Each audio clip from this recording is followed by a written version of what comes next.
Good morning everyone. अपन ने कल देख लिया था कि इंग्लिश लैंग्वेज का जो क्रिएशन है, जो निर्माण है, वो कैसे हुआ। उसके बाद में अपन ने पार्ट ऑफ स्पीच देखे थे, काइंड्स ऑफ वर्ब देखी थी। काइंड्स ऑफ वर्ब को थोड़ा सा और जानने की आवश्यकता है, रिवीजन भी हो जाएगा आपका। देखो, काइंड्स ऑफ वर्ब में वर्ब को दो भागों में बांटा गया है।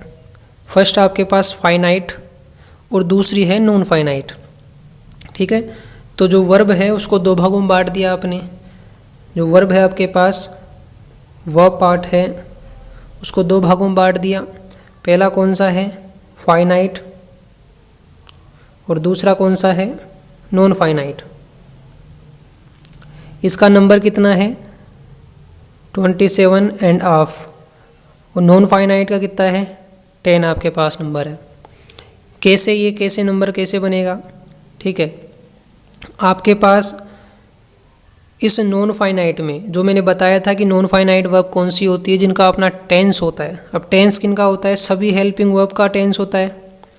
ठीक है, मेन वर्ब का अपना टेंस होता है, और हेल्पिंग वर्ब में मोडाल्स भी आ जाते हैं। ठीक है, तो इस सभी में क्या होता है, इनको अगर काउंट करोगे आप, जो मैंने बताया था डू वर्ब, हैव वर्ब, ठीक है, उसके बाद में बी वर्ब बताया था, और सभी मोडाल्स को अगर आप काउंट करोगे तो ये इसका जो सम आएगा वो कितना आएगा? 27.5 आएगा। ठीक है, नॉन फाइनाइट कितनी है? 10 आपके पास है। और ये बताते हैं अपन कैसे चलेगा। तो सबसे पहले आप देखो, दो प्रकार की वर्ब है, फाइनाइट और नॉन फाइनाइट। अब देखो फाइनाइट वर्ब क्या होती है, एक बार फिर आप देख सकते हैं। जिन क्रियाओं के अपने टेंस होते हैं वे क्रियाएं फाइनाइट वर्ब कहलाती है। यानी जिनके अपने टेंस होते हैं, जो अकॉर्डिंग टू टेंस आती है। अगर आपको प्रेजेंट कंटिन्यूअस यूज़ करना है तो इजारे में लाना पड़ेगा। अगर आपको पास्ट कंटिन्यूअस लाना है तो आपको वॉज वर लाना पड़ेगा।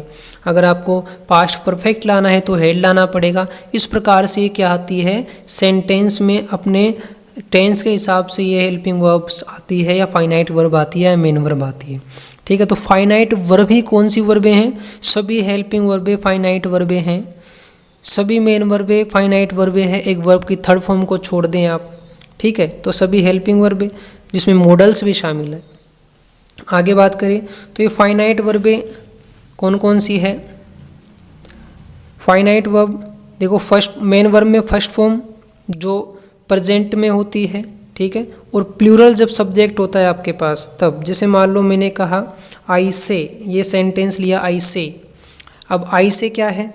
ये सेंटेंस है आपके पास प्रेजेंट सिंपल में है, तो ये प्लूरल सब्जेक्ट है आपके पास, तब आया मेन वर्ब की फर्स्ट फॉर्म। ठीक है, अगर मैं कहता ही से तो ये गलत होता, क्योंकि आपके पास प्रेजेंट सिंपल सेंटेंस है, सिंगुलर सब्जेक्ट है, तो आप क्या लगाओगे? एस लगाओगे ना। तो ही सेज मतलब वह कहता है। तो ये दो प्रकार की आपके पास फाइनाइट वर्ब हो गई। तीसरी कौन सी है आपके पास? वर्ब की second form of the verb. यानी वर्ब की जो सेकंड फॉर्म होती है वो क्या कहलाती है आपके पास? मेन वर्ब कहलाती है, तीसरे नंबर की। अब देखो, आप इसमें थर्ड फॉर्म को यूज़ नहीं किया है, क्योंकि थर्ड फॉर्म आपको पास्ट पार्टिसिपल्स में मिलेगी नॉन फाइनाइट वर्ब में। ठीक है, तो वो भी देखेंगे अपन आराम से। तो यहाँ तक आपको समझ में आ गया होगा। Kind of verb, two kind of verb होती है अपने पास, फाइनाइट और नॉन फाइनाइट वर्ब। ठीक है, डू वर्ब देखो आप, डू वर्ब में क्या क्या लिया था अपन ने? डू, डज, डिड लिया था कल। हैव वर्ब में क्या लिया था? हैज, हैव लिया था, हैड लिया था। बी वर्ब में क्या लिया था अपन ने? आपने लिया था यहाँ पे इज, आर, एम लिया था। ठीक है, और वॉज वर लिया था। इस प्रकार से अपन ने ये किया था। अगर मैं आपसे क्वेश्चन करूँ कि मोडाल्स जो होते हैं वो सभी फाइनाइट होते हैं या नॉन फाइनाइट होते हैं, तो आप क्या बोलोगे? फाइनाइट होते हैं, क्योंकि अकॉर्डिंग टू टेंस आते हैं ना ये।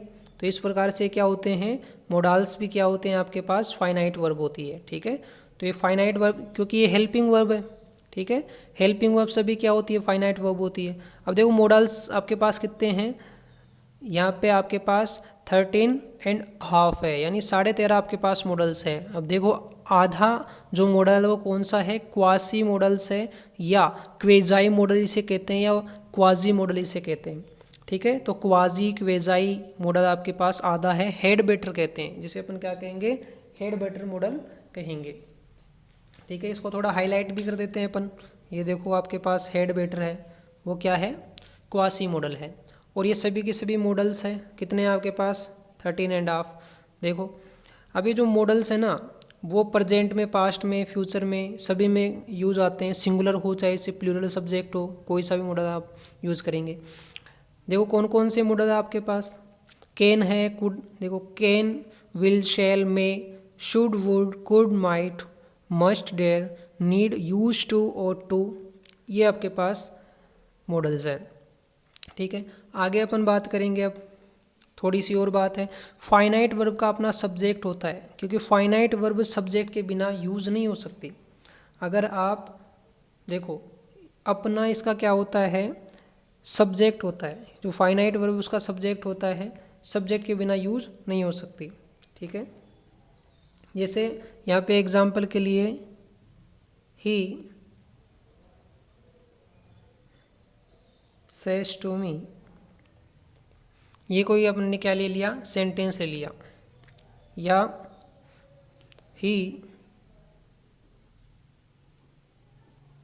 कॉन्ग्रेचुलेटेड मी, ये अपन ने सेंटेंस लिए।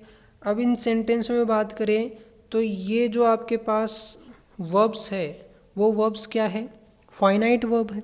फाइनाइट वर्ब का अपना क्या होता है, सब्जेक्ट होता है। बिना आप इसको, अगर सब्जेक्ट को मैं हटा दूँ ना, यहाँ से ही को हटा दिया और यहाँ से ही को हटा दिया, तो आप इस सेंटेंस का सही आंसर नहीं प्राप्त कर सकते, यानी सेंटेंस गलत होगा। ठीक है, तो आपको फाइनाइट वर्ब का सब्जेक्ट लाना ही पड़ेगा। ठीक है, तो फाइनाइट वर्ब का अपना क्या होता है, सब्जेक्ट होता है। और बिना फाइनाइट वर्ब के, अगर आप सब्जेक्ट के बिना फाइनाइट वर्ब यूज करना चाहते हो तो वो नहीं होगी। इम्परेटिव सेंटेंस में हो सकती है, जैसे अपन कहे गो अहेड, ईट फूड। ठीक है, तो ये सभी सेंटेंस यदि स्टेटमेंट होता है तो फाइनाइट वर्ब के सब्जेक्ट में क्या होता है, बाद में आता है। अगर सेंटेंस स्टेटमेंट होता है तो फाइनाइट जो वर्ब है सब्जेक्ट के बाद आती है। जैसे पहला एग्जाम्पल इसमें स्टेटमेंट वाला, रोहन इज़ माई फ्रेंड, ये अपन एग्जाम्पल देखेंगे स्टेटमेंट वाला। ठीक है, तो क्या है, रोहन इज़ माई फ्रेंड। अब रोहन क्या है यहाँ पे, देखो फाइनाइट वर्ब कौन सी हुई, यहाँ पे इज़ हुई ना, ये फाइनाइट वर्ब इज़ हुई, तो ये फाइनाइट वर्ब है। फाइनाइट वर्ब के पहले क्या आ गया, सब्जेक्ट, क्योंकि ये स्टेटमेंट है। और यदि इंट्रोगेटिव सेंटेंस होता है तो फाइनाइट वर्ब क्या होती है, सब्जेक्ट से पहले आती है। It is clear I think. और एक सेंटेंस में एक ही फाइनाइट वर्ब हो और एक ही सब्जेक्ट होता है, यानी एक फाइनाइट वर्ब का क्या होता है, एक ही सब्जेक्ट होता है और एक ही क्या होती है, वर्ब होती है। तो एक सेंटेंस में एक ही फाइनाइट वर्ब और एक ही सब्जेक्ट होता है, और फाइनाइट वर्ब हमेशा सिंगुलर वर्ड होता है। ठीक है, तो आज के लिए इतना ही। ये क्या था, फाइनाइट वर्ब जो थी वो पूरी हो गई है। कल अपन देखेंगे नॉन फाइनाइट वर्ब, तो आप इससे फाइनाइट वर्ब तक का क्या करेंगे, रिवीजन करेंगे। 2 वीडियो में इसको क्लियर कर दिया गया है बिल्कुल। अब नेक्स्ट वीडियो में नॉन फाइनाइट वर्ब देखेंगे। Thank you to watch.